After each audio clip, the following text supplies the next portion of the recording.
So today we have verses 32, 33, and 34 lined up. I will chant the 32nd verse.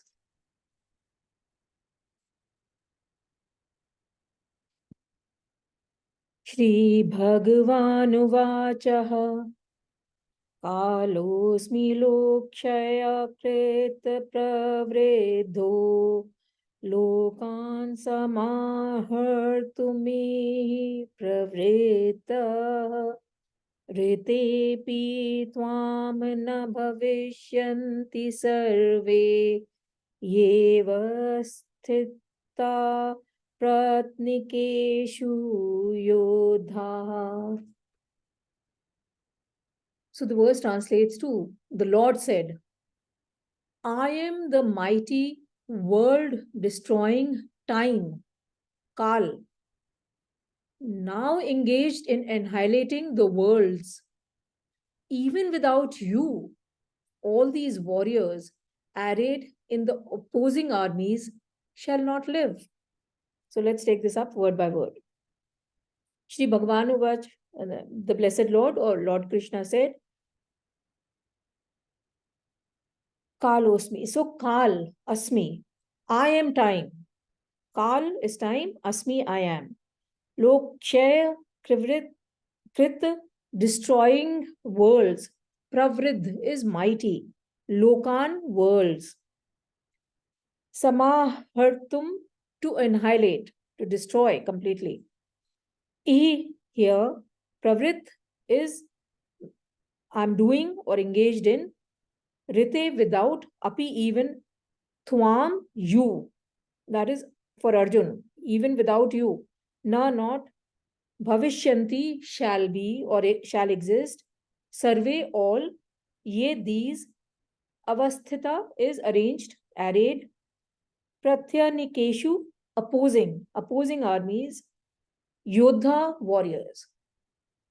So the Lord says that I am the mighty world destroying time. So world destroying is together, the time that destroys the world. So I am the mighty world destroying time, now engaged in annihilating the worlds. Even without you, all these warriors arrayed in the opposing armies shall not live. So this is what the verse translates to. Let's chant it together. Shri Bhagavanuvach Kalosmi lokshayakrit pravredho lokan samahartumiha pravritta ritepi tvam na bhavishyanti sarve yeva sisthata pratyanikeshu yodha.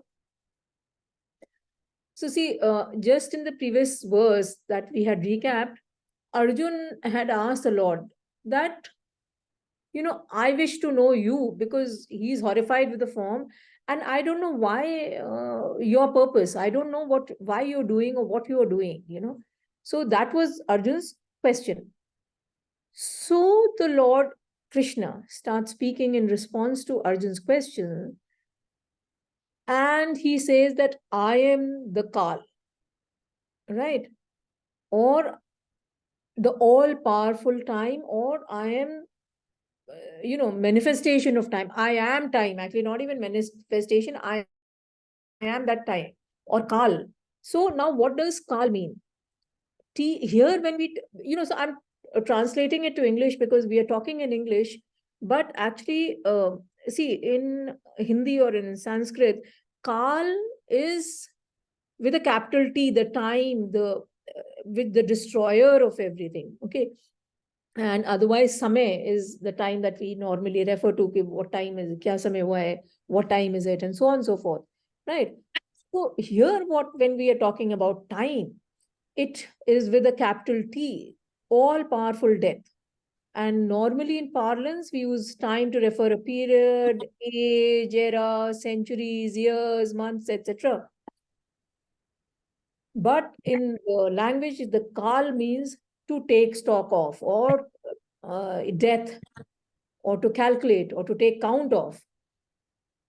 So see, the point we are touching, those aspects of science that were very, very difficult to comprehend.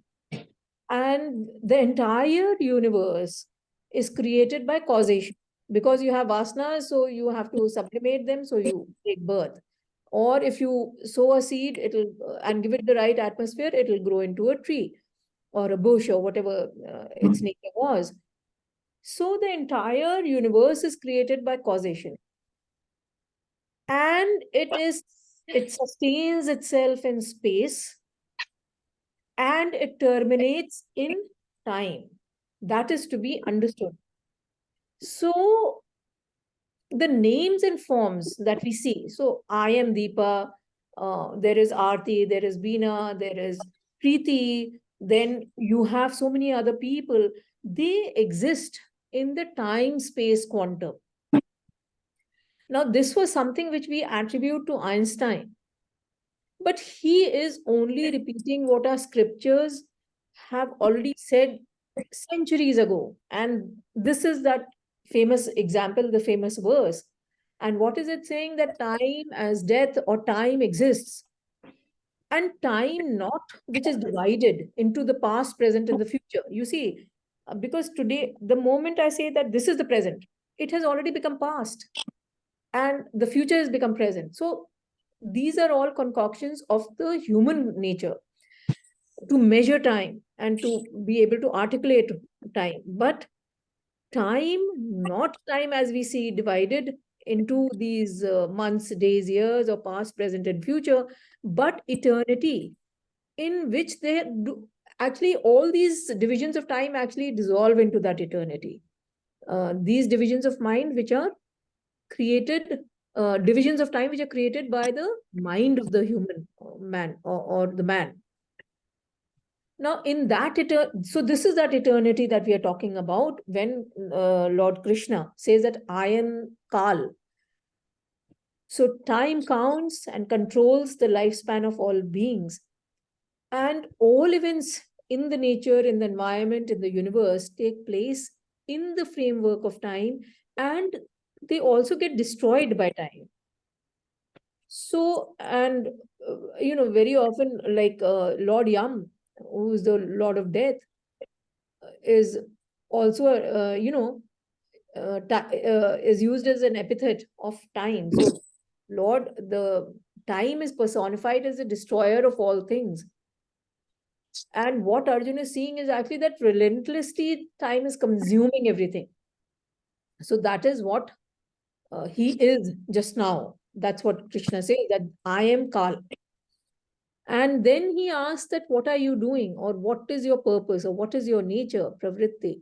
So Lord says that I am currently engaged in destroying the worlds, the universes. So one is physically, the worlds are being destroyed, or the process of destruction of the elements is taking place. But we can also interpret it to mean that the evil, wicked, and false values of the Kauravas, that got them to the brink of the great war, the Mahabharata, these will be destroyed. So, in other words, time will destroy the wrong tendencies of the world, the lies, the false values, etc., and establish the right values. So the Lord, or Shri Krishna, as time has come to destroy the wrong values and establish dharma, or the right values. And time determines when the great personalities like Bhishma, Drona, and Karna, etc., meet their end. So this is the Lord's purpose in at the current time when we are reading. And this is also, I would like to bring it to your notice, the famous second verse that was quoted by J. Robert Oppenheimer when he reflected on the Manhattan Project explosion, the first explosion that he saw of the first nuclear bomb in 1945. And he said that time, I'm the destroyer of all the worlds. So, that is just that is a trivia that I thought I will highlight. And Also, then as we continue, see, then Lord says that even without you, all these warriors arrayed in the opposing armies shall not live. So he's got us back to the start of the Bhagavad Gita. And how does the Bhagavad Gita start? That while Arjun is examining both the armies, he sees friends, cousins, etc., in the warring side as well. And he says that I cannot fight this war. Right. So, in a direct reference to the start of the Bhagavad Gita, where Arjun says that he cannot fight the war. The Lord is telling Arjun that I don't need you to fight the war. Even without you fighting, they are already, they will not survive. They're dead, actually. So, what is being implied is that the time of Kauravas has come. They cannot survive that time or eternity or the Kal, which is the Lord.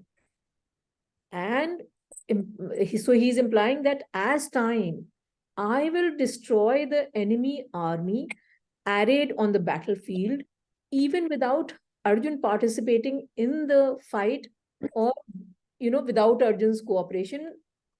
The fact that the Kaurav army is slain or these personalities are gone is a fact. Now, this is a very, very powerful statement, actually. If we just think about it, you will realize that what is the God saying? That even without Arjun, the Kaurav army is defeated. So many of us may lead to believe that if life is predestined, so why must I bother to act? And if Arjun would definitely think that if the warriors are already as good as dead, then why should he fight in any case? So, with this, the thought process that is not correct, and how it's not correct, Lord Krishna continues and explains to us in the next verse, the 33rd verse. Let's read that.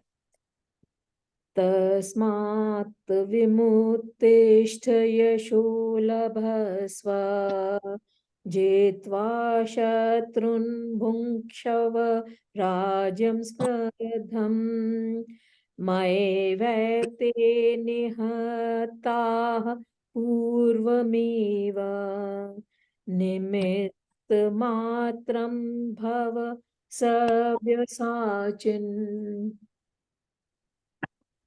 So the verse translate, Tasmat is always therefore, you are ending a logical conclusion. Therefore, you arise and attain fame. By conquering the foe, enjoy the prosperous kingdom. Truly they have been slain by me. You be a mere instrument, O Savyasachi. Nimit Matra, instrument, mere instrument. And Savyasachi is a name for Arjun. So let's take this up word by word. Tasmat, logical end to what the previous statement. Therefore, Swam you, Uttishta, arise. Yash is fame. Labhasva, labh hona, to acquire or gain. Jitva, having conquered. Shatrun, foes. Bhungasva, Bhogna, enjoy. Rajyam, kingdom. Samriddhi, Samriddham, that is prosperous. Maya, by me. Ev, only. Ete, these. Nihata, have been slain. Purvam, already. Ev, verily.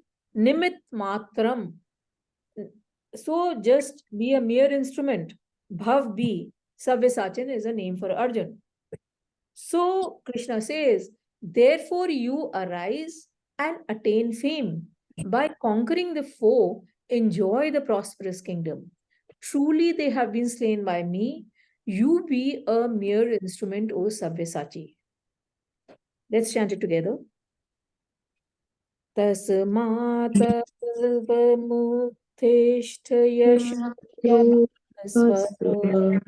Jetva Shatrun Bhunkshavarajyam Spradham Maevete Purvameva Nimittamatram Bhav Savyasachin. So, there are no surprises here. In the cosmic form, Lord Krishna has already revealed to Arjun that the Kauravas will perish. This we just recapped, right? Preeti just recap this for us. In verses 26 and 27, he sees all these people going into that cosmic form. So, in accordance with the eternal laws, the Lord has already decided the annihilation of the unrighteous and the victory of the righteous as the outcome of the battle. So, this is the law of karma and the law of dharma. These are those eternal laws which are in currently being being staged before us, so they cannot be averted by any means. Righteousness will prevail, and whatever seeds, whatever actions the Kauravas did, they will bear their fruits. So the law of karma is there.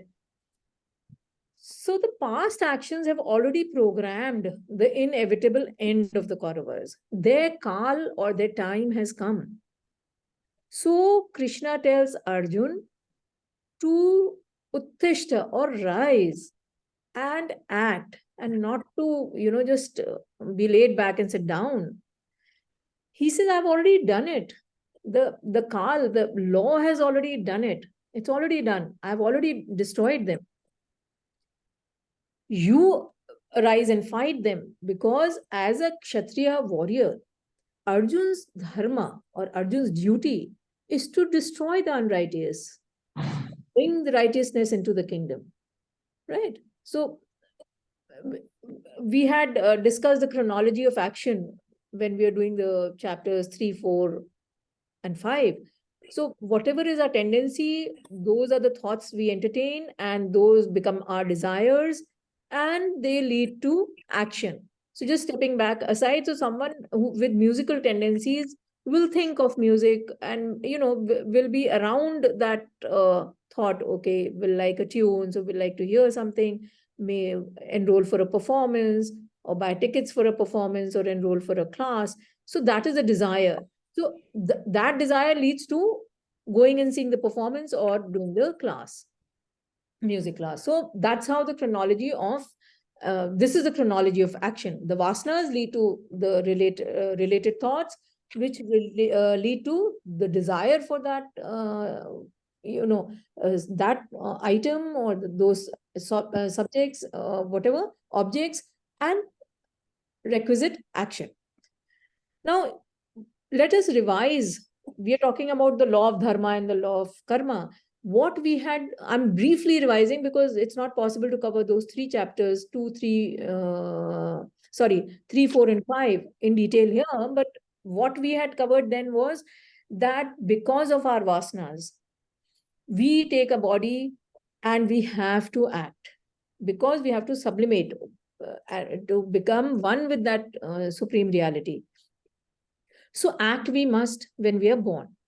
Now we have to restrict our actions to obligatory actions. Though, what does obligatory action means? Those that we are obliged to do. So it's because of what we have received, or our own vasanas, to sublimate those vasanas. And of course, for, as a parent, as a child, as a family member, as a friend, as part of an environment, there are certain obligatory actions upon us. I have to take care of my family, I have to take care of my parents, my child, my friends, and so on and so forth, and the environment. So we continue, these are the obligatory actions. We should recognize, understand, use our discrimination to understand the obligatory actions, and restrict our activity to these obligatory actions. We must steer away from egocentric actions and desires. So selfishness, me, I, me, myself, that has to go. Stay away from doership, that I am the doer, I killed so-and-so, or I earned a living, or I maintain the house. We have to stay away from that. It is our duty, so I'm doing it. And we should not worry about the fruits, because those will come in any case. As is currently the example, the actions of Kauravas are leading them to their kal. So we should not be worried about the fruits, and be content with what we have as a result of our honest endeavors or our dharmic activities. And as we act, we have to refine our vasanas, improve the texture of our vasanas, make them from coarse to fine. So even my likeness for music, for example, it can, it can be refined from film music to maybe classical music. So we start pitching higher goals, and always we must act in the spirit of service and sacrifice. So then the actions do not taint us or stick to us. Stick to us means they do not generate more vasanas, and I get rid of my the vasana that I already had. So we become liberated and are not bound by that action. So this was broadly, I just thought I'll, just recap here the law of karma that we had done earlier. So when we are saying that currently the law of dharma and the law of karma are bearing their fruits. So what Krishna is saying, that the Lord has already done the annihilation, and Arjun can just stand in the front and take the credit that, okay, I did that. I was a warrior from the Pandava side. Or what is he telling Arjun? That be an instrument of upholding my laws which are already taking place, you take the credit. Or be Lord's representative in the world, who is acting as per the Lord's will or God's will and not his own will.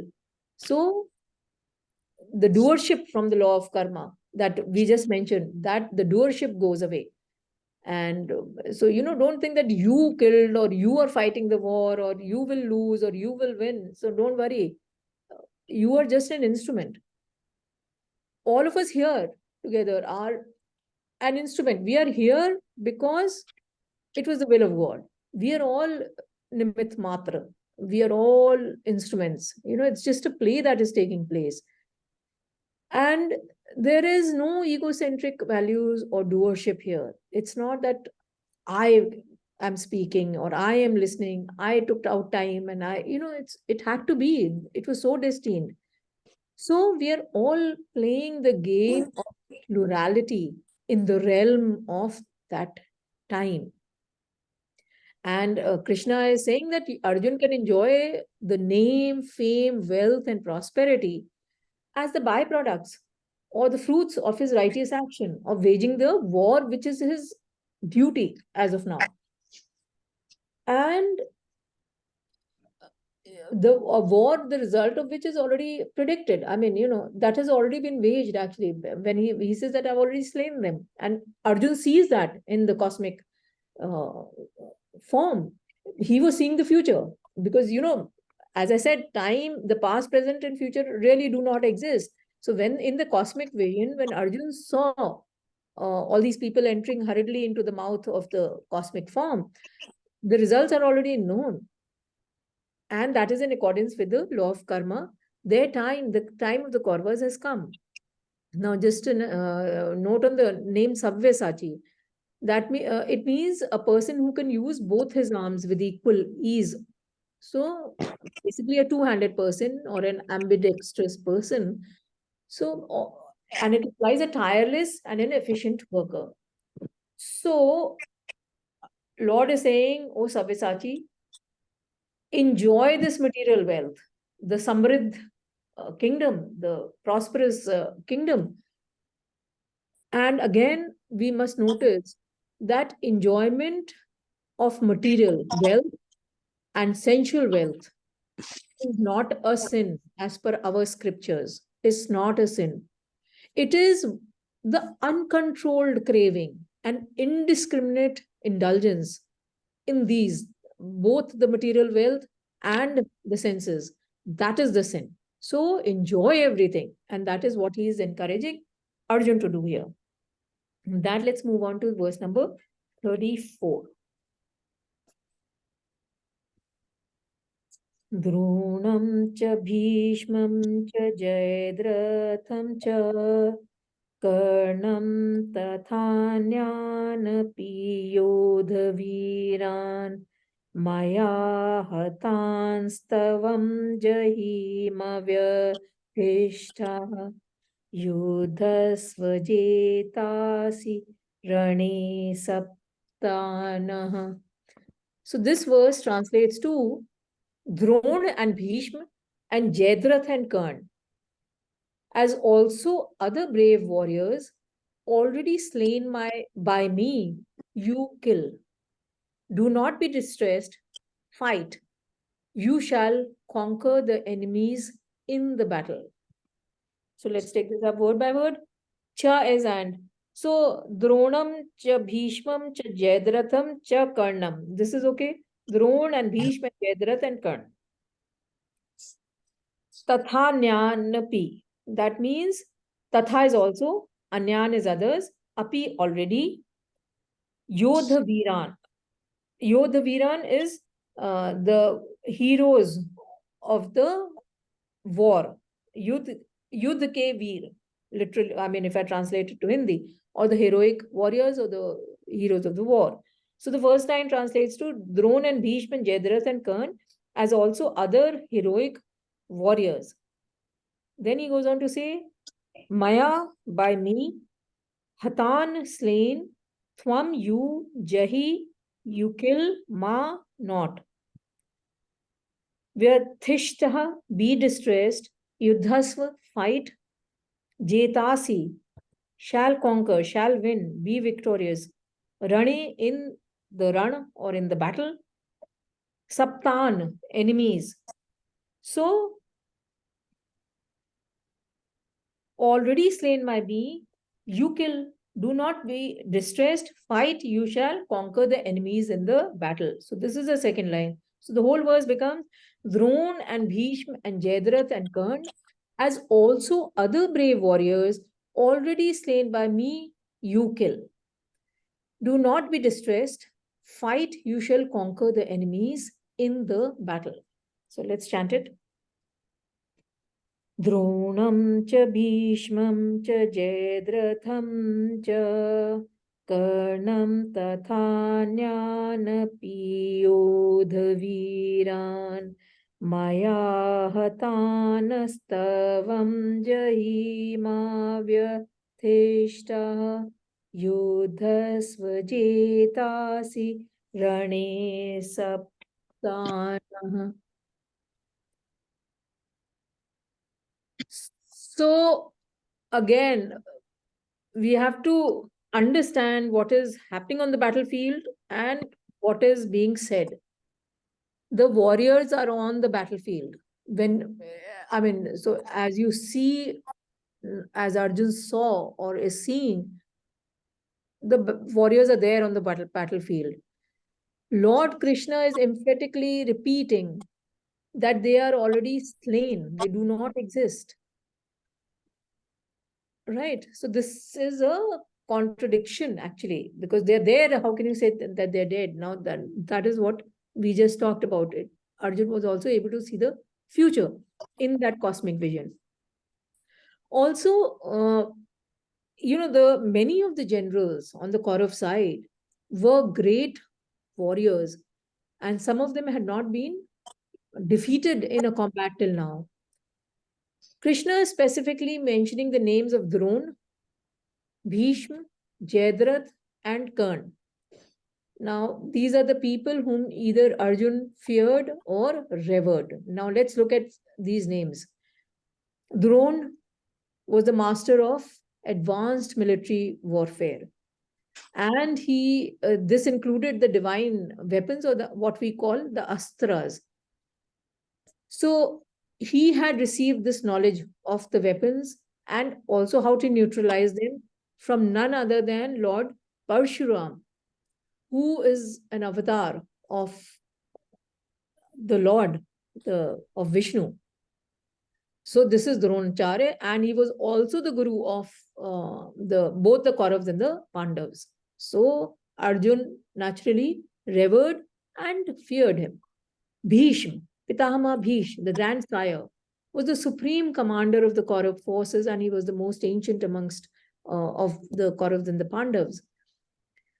Also, he had a boon that he would die only when he chose to do so. So now in the battlefield, that becomes a problem. because Bhishma will die when he chose to die. Then we come to Jayadratha, who was the king of king of Sindhu. And he was married to the sister of the Kauravas, the only sister that the 100 brothers had.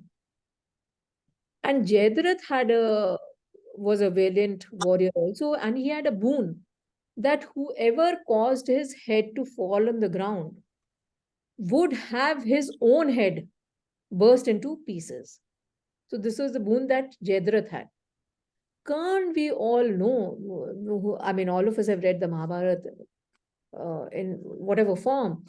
He was very, very magnificent, and he was an extremely large-hearted person. And he had a special weapon that was called Shakti, which was given to him by Lord Indra. Now, Lord Indra, at the start of the battle of Mahabharata, realized that Arjun can only be defeated by Karna. And so Karna, who is Karna's father? Anyone would like to venture here? Surya Bhagwan. Absolutely, Surya. And who is Arjun's father?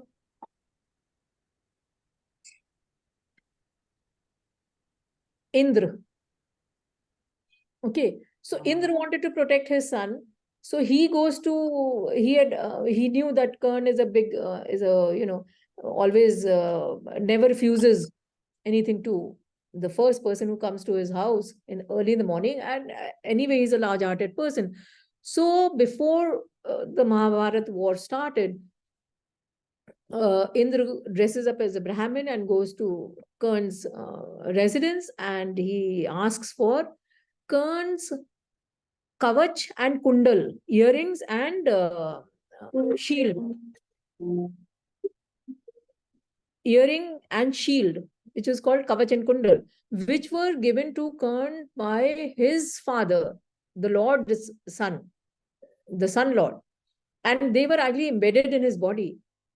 And of course, Karna realized he had a premonition, but he went and he cut them off and he gave it to Indra. And in return, so he said, okay, your son will not be slayed by me, but I mean, you've taken my defense, my defense. So what will you give me in return? So Indra, in fact, he himself feels very ashamed, and he says, okay, I will give you this weapon, which will slay anyone that you choose to use it on. The only condition is that it can be used only once. So Karna had been storing it to kill Arjun, right? So these were the warriors of exceptional valor. They also had boons because of their tapas, and Drona and Bhishma were also revered by Arjun. So it is going to be difficult for Arjun to fight them in the battle. So Krishna is driving home the point that they are already dead. You have already seen this in the cosmic form, verses 26 and 27. In 32nd verse, which we just did, he says that he is the time, he is eternity in which everyone has been consumed. The past, the present, and the future are one in that eternal time. So the future of man, of the war, Arjuna has already seen with his divine vision, which was given to him by Lord Krishna himself in the cosmic form. So the enemy warriors are dead already, killed by the Lord in the cosmic aspect of time, in that unified time. Why I'm repeating it is that the interpretation for us here is that whatever we see as worthy, pleasant, our relations, friends, the treasures, our possessions, our attachments, love and hatred, our emotions as well, all this is dead and gone. Though we are living, we have to now see what Arjuna is seeing, that the warriors exist on the battlefield and they don't exist in the cosmic form. That's exactly what we are. So when we understand what Arjuna is seeing and we start seeing like that, it is then that death will lose its power over us. And like Arjun, we will see everything entering that blazing mouth of the cosmic form. And hopefully, we will be slightly less scared of death. So, in accordance with the eternal laws, the Lord has already decided the annihilation of the unrighteous and establishment of the dharma as the outcome of the battle. Both the laws cannot, the law of dharma and action cannot be averted by any means. The Kauravas will meet their end. So he's telling Arjun that do not be dejected, disappointed, or fear them. Fight, you will be victorious. So with that, we end our today's session.